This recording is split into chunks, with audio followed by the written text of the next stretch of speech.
My son or daughter breathe through their mouth and they snore. Should I be concerned? And the answer is yes.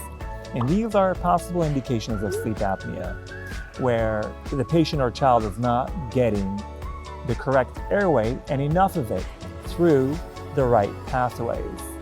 So you definitely need to do two things. So one, that one patient will need an expander. That's going to create more space for the tongue, help them breathe, increase the nasal cage, and help them with their breathing. But they also need to check with an ear, nose, and throat specialist to make sure that you do not have sleep apnea. Now, sleep apnea has been associated with children doing poorer in school, so don't always blame your child for not doing that well in school if they have any of these symptoms.